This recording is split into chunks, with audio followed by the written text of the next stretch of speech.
Bonjour à tous. Bonjour.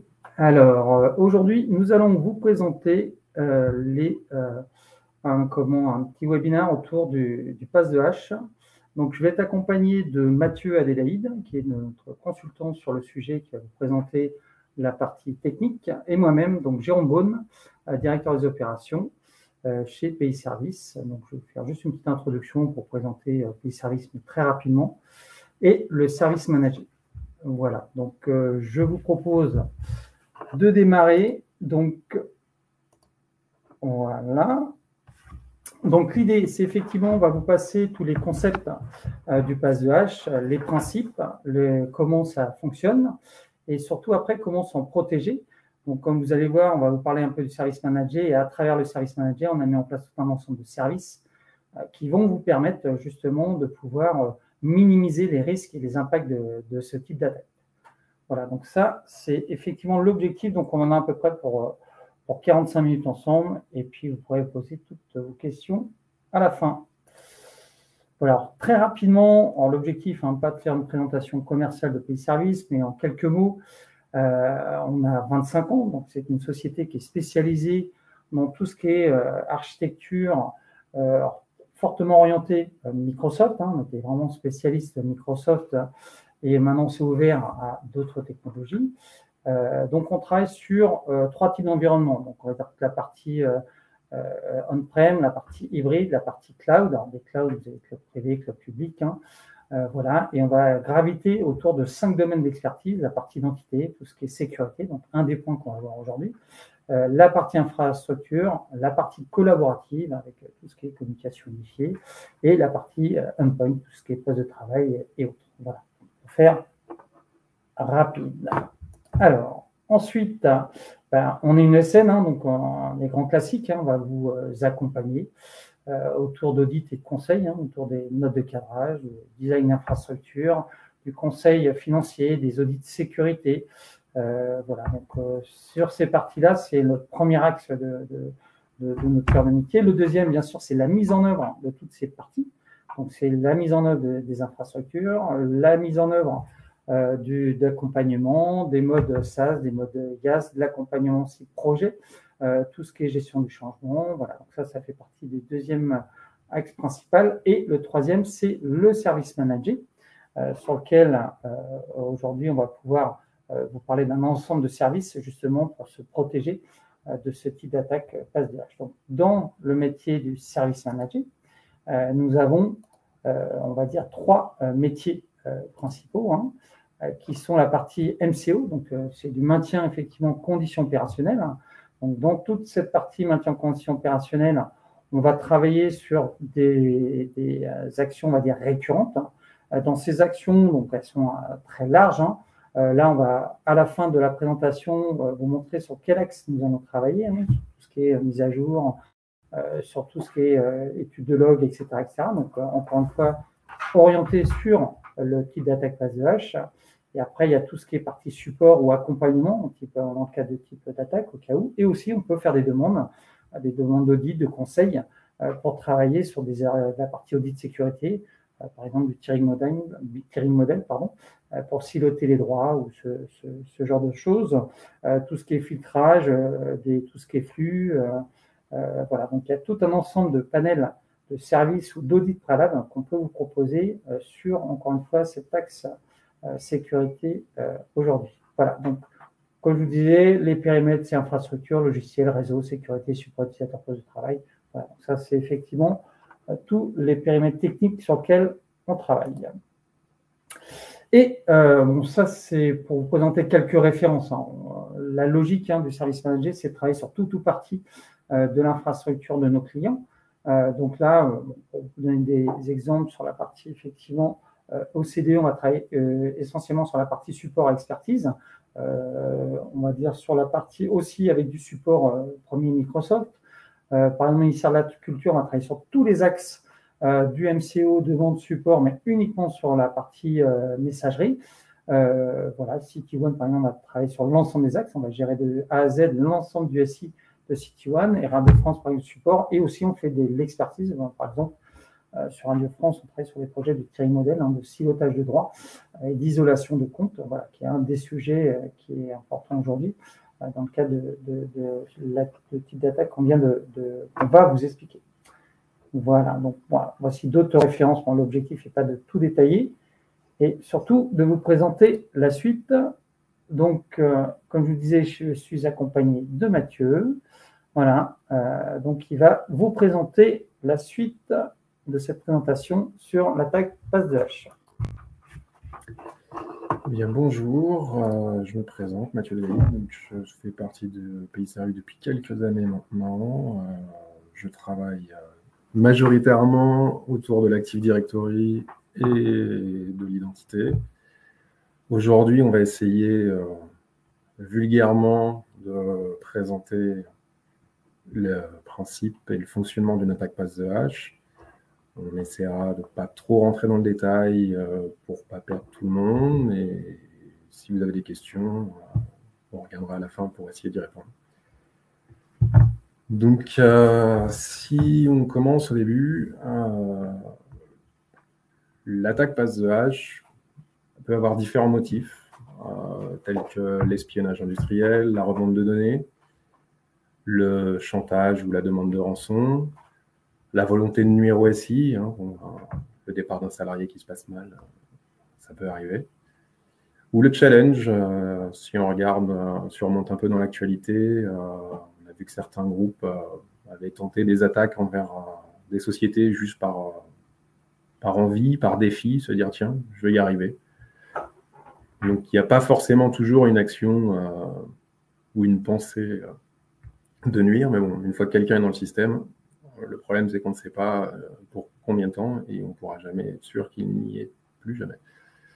À moins de reconstruire le SI, chose que on a tous envie d'éviter. Comment y faire face? Ça va être la partie qui va en découler. Aujourd'hui,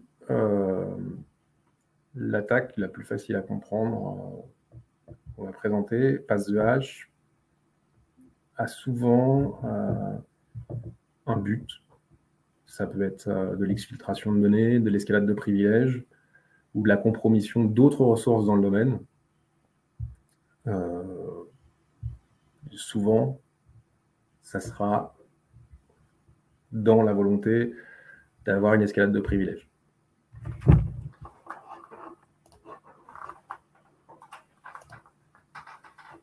Alors, les définitions. Pour comprendre l'attaque passe de hache, je vais donner quelques définitions, ça devrait être plus simple de l'appréhender. Vulgairement, l'attaque passe de hache, c'est une simple usurpation d'identité. Ça consiste à usurper l'identité d'un tiers, que ce soit un utilisateur standard, un administrateur ou autre, en récupérant le couple login et le hash de son mot de passe. C'est bien gentil, mais peut-être que le hash ne parle pas à tout le monde. Donc on va essayer de définir qu'est-ce qu'un hash. Un hash, c'est simplement le produit d'une opération mathématique. Si je dis ça, ça aide pas forcément, mais on va essayer de comprendre un peu plus loin ce que c'est réellement. D'où est-ce qu'il vient? Eh bien, durant la phase d'authentification, vous saisissez votre login et votre mot de passe, mais en réalité, ce n'est pas le mot de passe que vous envoyez pour validation à l'Active Directory. Votre mot de passe, il n'en a aucune idée. Lui, ce qu'il stocke, ce sont des hashes de mot de passe. Donc, lorsque vous validez votre mot de passe, ce dernier passe à travers une fonction de hachage qui va le transformer en une chaîne de texte qui sera, elle, soumise au KDC pour validation et obtention d'un ticket Kerberos. Donc, voilà, le hash et le login, c'est bien, mais le login, à la limite, je peux le trouver si je comprends un peu la mécanique de la société, si j'ai trouvé l'utilisateur. Mais le hash, où est-ce que je peux le trouver? Eh bien, tout simplement, dans la machine, une fois que la phase d'authentification est réussie, le hash est stocké dans la mémoire, LSASS. Ça a un but simple, c'est que à chaque fois que vous accédez à une ressource, vous devez soumettre vos identifiants pour accéder à une ressource. L'avantage de LSASS, c'est de pouvoir réutiliser ces identifiants à la manière d'un SSO, afin de vous éviter d'avoir à chaque fois à ressaisir le login et le mot de passe dès que vous cliquez sur un répertoire, sur un dossier, sur un fichier ou quoi que ce soit. On va donc aborder le concept de l'attaque. Une fois qu'on sait tout ça, c'est un peu plus facile de le comprendre. En gros, quand une session est en cours sur un système, les informations d'identification sont stockées dans le processus lsass.exe. L'attaque pass the hash, c'est un concept tout simple, c'est prendre ce processus, le dumper, en faire un fichier, récupérer un dump de ce processus, et ensuite récupérer le dump, l'exporter sur soit une clé USB ou ailleurs. Comme ça, je peux avoir l'occasion d'aller l'exploiter tranquillement dans mon coin et pouvoir faire une demande de type Kerberos au nom des credentials que j'ai dérobés. La portée de l'attaque, elle est simple. Elle concerne les mêmes droits que le compte que vous avez usurpé. Et elle va bénéficier d'une durée assez sympa. C'est que tant que l'utilisateur ne change pas le mot de passe, le hash reste inchangé. Donc, vous pouvez vous resservir de cette attaque autant qu'il vous plaît, tant que le mot de passe n'est pas changé.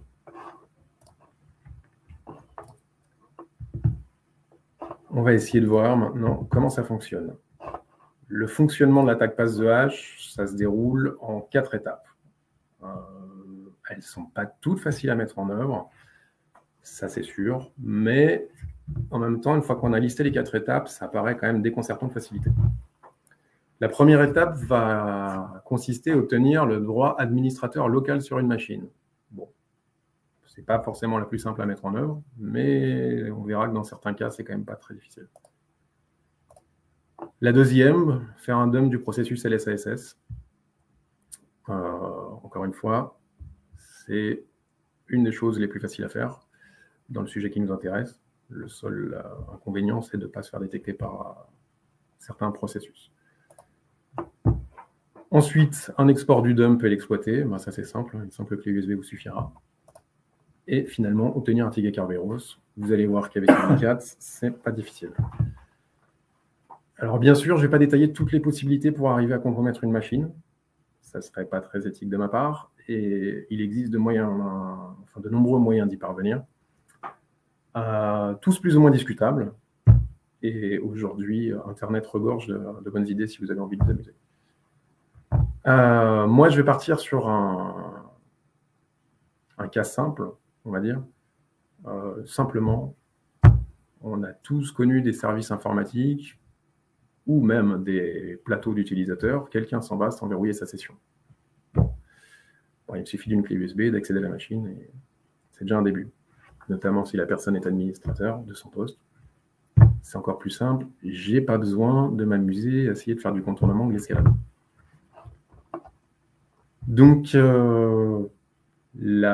comment obtenir le droit administrateur sur une machine? Voilà, en gros, il y a des cas de figure qui vont être simples, d'autres plus compliqués.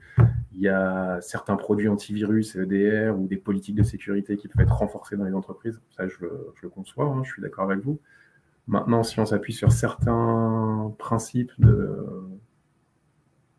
Microsoft qui sont embarqués, tels que on a tous un PC portable, on rabat le capot, il passe en veille. Ce qui se met en route, un fichier d'hibernation, ça fait juste un dump de tous les processus, c'est stocké dans la machine. Pour récupérer le fichier d'hibernation, on a fait le dump. Voilà. C'était pas plus dur que ça. Donc, il y a différentes solutions, il y a différentes actions. On ne va pas tout détailler. On va en présenter une. Là, on va faire une petite démo. Dans la démo, on va prendre la partie le plus simple, que j'arrive encore à croiser assez souvent dans certaines entreprises. Et ben, un poste du SI avec un administrateur qui est parti simplement soit prendre un café, soit aller aux toilettes sans verrouiller sa session. Bon, et ben, on va voir ce qu'on peut faire avec. Alors, la démo. J'arrive sur un poste d'un utilisateur.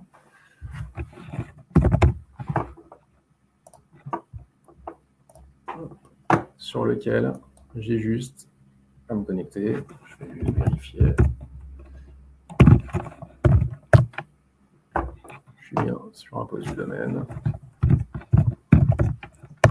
Et je suis sur le poste apparemment de JGreen.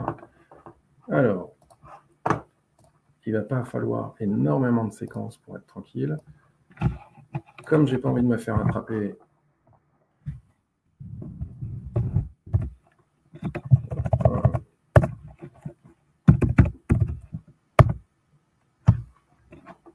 et déclencher des alarmes de partout, je vais juste dire à Windows Defender qu'il n'a pas besoin de regarder ce que je suis en train de faire.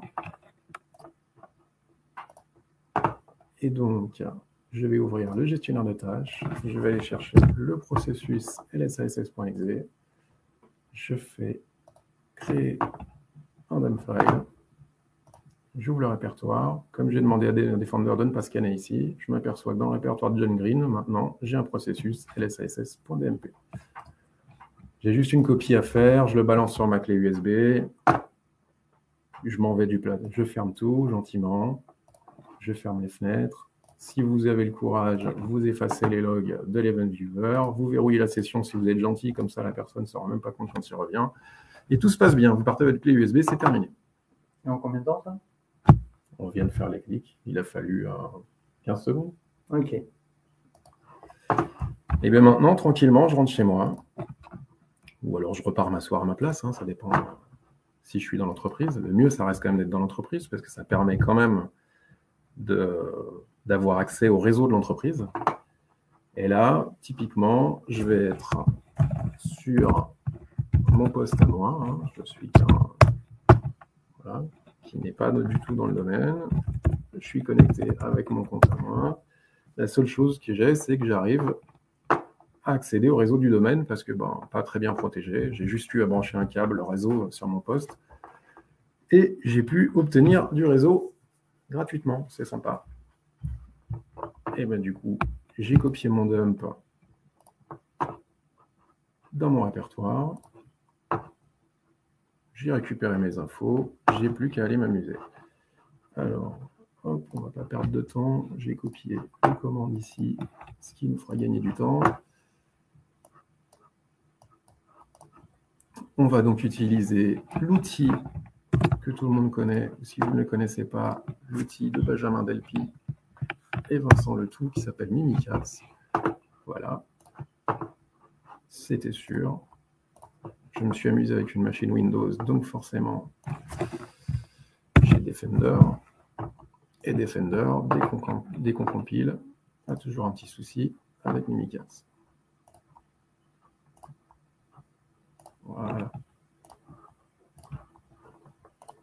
Heureusement pour moi, il ne mange pas le zip. Je ne craignais pas l'effet démo, j'aurais dû. Nous voici donc revenus ici. On va nettoyer. Hop. J'ai donc Mimikatz qui est lancé. J'ai besoin de me mettre en privilège des bugs. Alors, il y a de très bons tutos sur Mimikatz. Vous trouverez des choses super si vous avez envie de chercher. Voilà, vous avez notamment The Hacker Recipes. Je vais charger SecureLSA Mini Dump. Je vais lui dire d'aller chercher le dump qu'on vient de copier. Il est chargé. Je vais donc maintenant extraire les identifiants présents dans le dump. Et donc, comme on peut le voir, j'ai bien le compte de JGreen dans le domaine lab. J'ai le HNTLM. Donc, jusque-là, rien de bien compliqué. On a récupéré les informations d'utilisateur.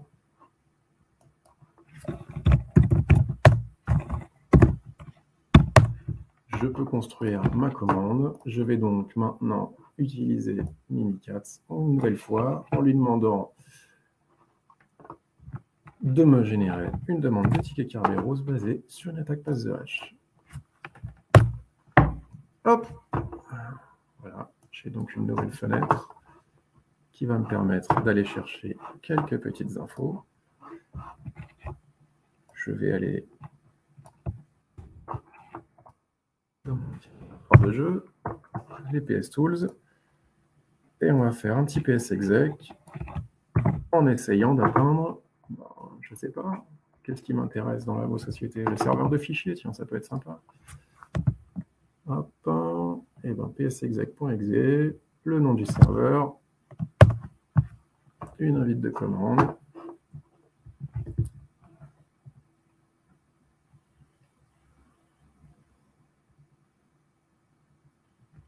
Patiente, toujours un peu long, c'est normal. Il semblerait que le réseau soit sécurisé, ou pas. Je suis donc maintenant sur le serveur 01, connecté en tant que Jgreen. Donc effectivement, j'ai obtenu un ticket Kerberos avec les mêmes droits que Jgreen depuis une machine hors domaine. Et donc ça, sans alerter un EDR, sans alerter un Defender, puisqu'il a juste fallu dire à Defender de ne pas scanner l'endroit où je déposais le dump. Voilà. C'était aussi simple que ça. Du coup, on a pu voir maintenant que c'était assez facile à exploiter. Donc, sans prémunir, c'est très compliqué. C'est-à-dire, aujourd'hui, empêcher une attaque pass de hash, j'ai envie de vous dire, c'est presque pas possible. C'est pas impossible, c'est très compliqué, tout évolue, il y a des failles de sécurité assez récurrentes. Maintenant, il y a quand même des bonnes pratiques et de bonnes choses pour essayer de limiter son exposition et la surface d'attaque. Dans un premier temps, on peut déjà s'appuyer sur les technologies natives. Par exemple, avoir un parc à jour. Le patch management reste quand même quelque chose d'important dans une société. Malheureusement, il est souvent délaissé ou mal suivi. Et un SI qui n'est pas à jour est un SI qui reste quand même vulnérable. Activer Windows Defender Credential Guard est une bonne chose. Ça va mettre une couche de sécurité supplémentaire. Maintenant, c'est bien, avant de l'activer, de quand même s'intéresser au produit, savoir ce qu'il fait, pourquoi, comment. Chaque action a quand même des impacts. Activer les firewalls et bloquer le trafic inutile. Aujourd'hui, on croise beaucoup de gens qui désactivent le firewall Windows sur les serveurs parce que c'est plus simple, ça va plus vite et qu'il n'y a pas besoin de s'embêter à créer les règles. Maintenant, pour faciliter le mouvement latéral, c'est la meilleure des solutions. On peut aussi s'appuyer sur le groupe Protected User. Alors celui-là, je vais le recommander pour les comptes avec des accès à privilèges. Maintenant, encore une fois, c'est une action qui a un très fort impact. Je vous invite à vous renseigner dessus ou à vous faire accompagner pour faire des choix vis-à-vis des comptes et de ce groupe. Il y a un impact. Adopter les bonnes pratiques, faire une séparation des droits. Un admin du serveur ne devrait pas avoir les droits sur une workstation et inversement. Aujourd'hui, il arrive encore qu'on puisse trouver des comptes qui soient domaine admin qui se connectent sur des workstations. Bon, je vous laisse imaginer ce qui peut se passer dans le cas d'une attaque pareille. Ne jamais se connecter sur une machine cliente avec des accès à privilèges. Effectivement, donc, comme on vient de le dire, un compte domaine admin qui se connecte sur une machine client, si la machine est compromise ou si la personne a juste l'intention de nuire au SI, voilà. Il ne suffit pas de grand-chose. C'est très rapide et comme je vous l'ai dit, tant que le mot de passe n'est pas changé, l'attaque continue de fonctionner. C'est-à-dire pour ma compréhension, le point, c'est si OK1admin se connecte sur un poste client. Oui. D'accord. Ce poste client, on pourra récupérer tous les éléments pour avoir les droits. Une fois que j'ai son hash et son login, c'est simple, je vais pouvoir redemander un ticket Kerberos avec ses identifiants. Je vais donc pouvoir bénéficier des mêmes droits que lui en son nom. Ça ne sera pas le mien qui va s'afficher, mais le sien. D'accord. Pendant toute la durée vie de son mot de passe. Ok. Donc c'est pareil, si la politique de changement de mot de passe est de 3, 6, voire plus de mois, effectivement, j'ai de belles heures, voire semaines devant moi. Ok, c'est clair. Et donc, appliquer le principe de moindre privilège, c'est bien de séparer les droits, mais c'est bien aussi d'en donner le moins possible. Aujourd'hui, on a quand même pas mal de droits qui sont donnés, souvent trop haut. Ça reste quand même important de revoir les droits et d'essayer d'être fin et plus granulaire. Effectuer des revues d'accès régulièrement. Effectivement, souvent, on va déléguer un droit, on va donner un droit, il est peut-être valable que pour un temps, il n'y a peut-être pas besoin de le garder tout le temps. Et c'est bien aussi de faire un tour sur tous les accès qui sont donnés. C'est vrai que des administrateurs qui s'en vont, peut-être que les comptes sont toujours actifs, ou peut-être que les comptes sont toujours présents, toujours avec des droits, peut-être positionnés à certains endroits. Si le compte a ou est compromis, on continue de bénéficier des mêmes droits aux mêmes endroits.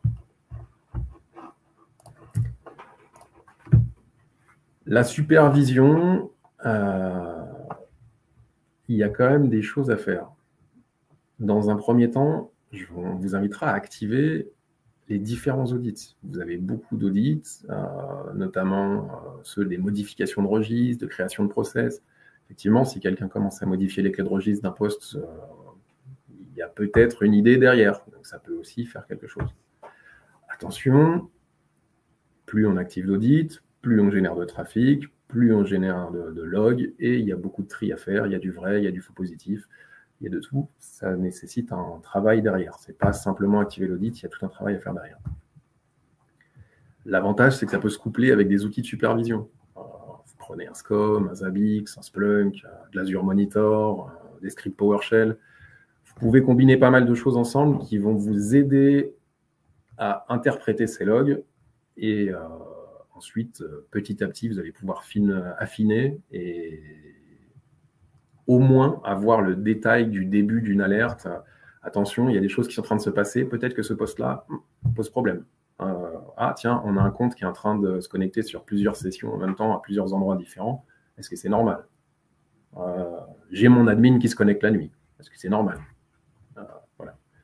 Il y a pas mal de choses qui peuvent se mettre en place à ce niveau-là.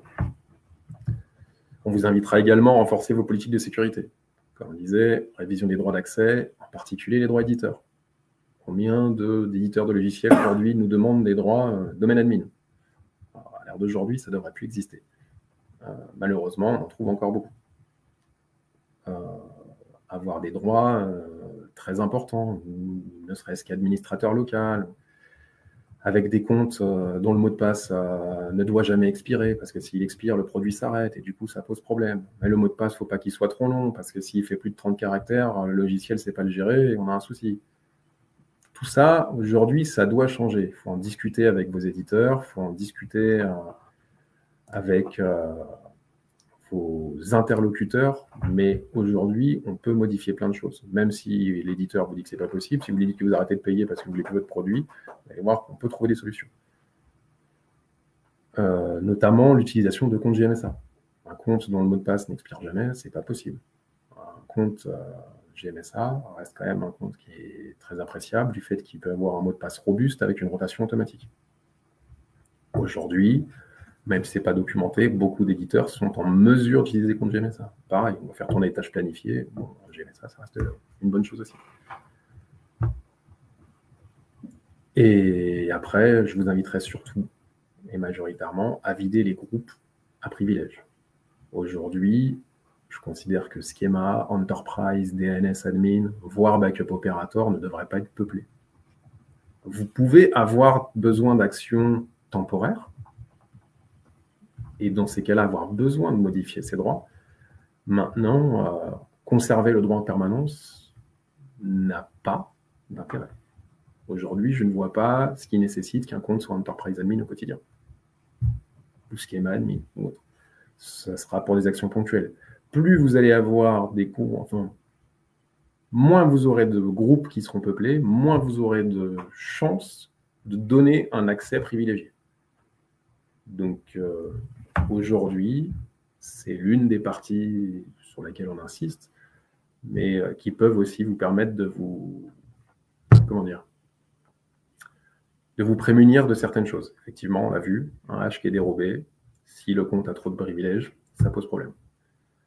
Donc après, il est possible de vous accompagner sur des solutions de silotage des comptes, par exemple. Mais voilà. Ok, c'est clair. Merci en tout cas, Mathieu. Alors, juste pour, si vous avez des questions, donc nous, on est disponible là sur le chat en parallèle. Donc, vous pouvez poser l'ensemble des questions. Donc, on va mettre le dernier slide. Voilà, et là, n'hésitez pas, on est là, donc vous posez toutes vos questions, on va essayer d'y répondre. Juste en complément de ce qu'a dit Mathieu à la fin, donc effectivement, sur chacun des points que l'on a vus, comme le maintien des mises à jour des différents systèmes d'information, tout ce qui est études, le côté silotage, la supervision, effectivement, des détections, des alertes, la personnalisation de détection, des types d'alertes, etc. Donc ça fait partie effectivement des offres que l'on a et au niveau des offres sécurité du service managé pays service. Voilà, donc chez certains clients, donc on va travailler sur toute une offre de sécurité, à la fois sur des systèmes on-prem, des systèmes cloud, que ce soit du mode Azure, du mode Office 365.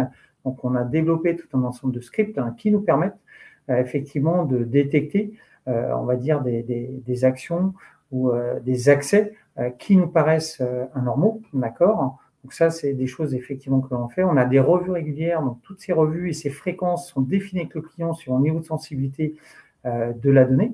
Voilà, donc tout ça, effectivement, aujourd'hui, ça a été mis en œuvre. On affine au jour le jour, comme l'expliquait Mathieu. Aujourd'hui, les systèmes, les types d'attaques évoluent tous les jours, donc on est toujours hacking, à l'écoute. On revoit régulièrement notre mode de supervision, notre mode d'anticipation à ce type d'attaque. Et voilà, donc on essaie de se prémunir au maximum dans cette logique. Voilà, donc en tout cas, on est disponible, on attend vos questions et puis on va y répondre dans la suite de cette présentation.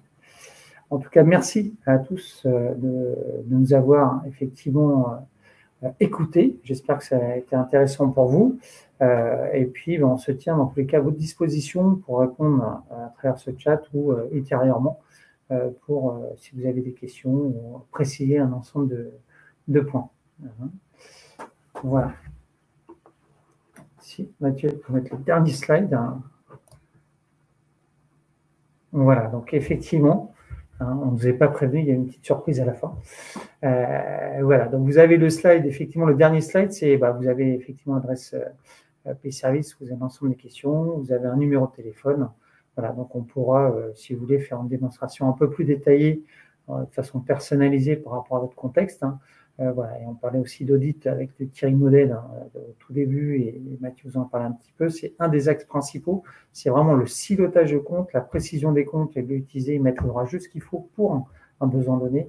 Voilà, c'est le genre d'activité ou de conseils qu'on peut donner dans le cadre de plus la partie audit sécurité. Voilà, encore merci à tous, et puis on attend votre question, et puis on va essayer d'y répondre. Merci. Merci.